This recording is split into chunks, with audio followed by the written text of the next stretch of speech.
Hey guys, it's Josh with Cardinal Offroad, and today I'm going to show you how to mount Rotopax. Now, these are a storage container that really can be mounted anywhere. I've seen these mounted on trucks, Jeeps, and also motorcycles as well. And I think that's the nice thing about them is anywhere you can find a spot for them, you can put them. So the first thing I want to do is to review, and then I'll show you how I'm going to mount them on my Jeep today. So I want to go over the Rotopax real quick before I mount them on my Jeep. Now when you purchase your Rotopax, you're going to have some choices of different mounts. So this is kind of a standard mount, but the ones I'll be using today actually have a lockable wing on them. So it's kind of got a hole drilled here and a plug goes in there, and then you take the key out and it can't be spun. So it really depends on where you want to mount these at, depending on if you need to lock them or not.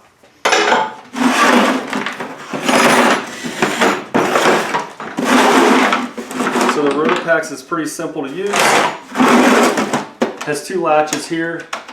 They just kind of clip over the top, and then it's got a hinge here for your door. Now I went ahead and threw my impact in here just to kind of show you guys the amount of space that you have in here. Now this is a pretty good sized impact. It's not small by any means. The only thing I don't like is that there's no seal around the edge, so water does tend to get in here. One way to kind of fix that issue of getting water in here and getting your tools wet is to wrap everything in those grocery bags that everybody has.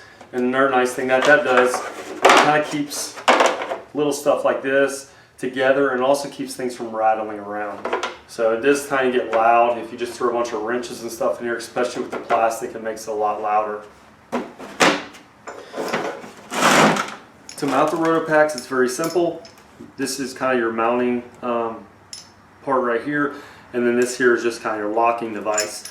You have two holes here that are drilled out, so whatever you're mounting these to, you have to drill two holes, run some bolts up through them, just like so, tighten it down. Once you have that in place, the Rotopax will just slide over it, and then you'll spin these wings together until this bottom wing gets stuck on these dimples. And what that does, it stops that bottom one, and then you'll just continue spinning this for a few more turns, and you'll notice the doors start to sink down. You know it's tight. And the nice thing is, since this is down in there and you got them dimples, there's really no way this Rotopax can move. So now that I've showed you the Rotopax, let's go ahead and install them on my Jeep. Before I do, make sure you subscribe and hit that thumbs up.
So we have our plate all mounted up. I'm going to go ahead and mount the Rotopax mount to the plate.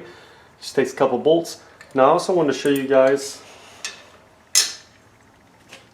the lockable mounting plug. So this will just go in here, just like so.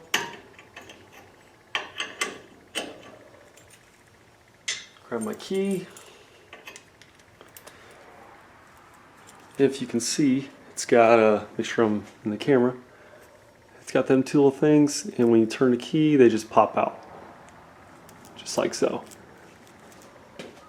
So you put that in there, you'll put your Rotopax on, just like so, turn that in there, and there you go.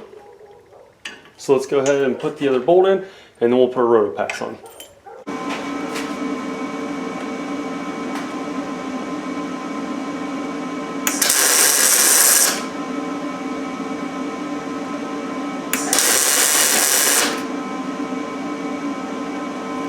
Alright, so we're all done. Now I'll weld it up later. I think I'm going to make me some gussets right here, and then up at the top where the 3/16 plate is as well.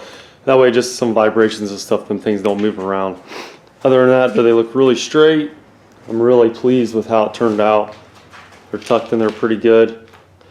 And that's going to give me some awesome storage places. So let me know what you guys think. Make sure you guys check out Rotopax. If you're looking for some extra storage where you can kind of mount wherever you have room. Don't forget to subscribe. Check out our videos. Thanks, guys.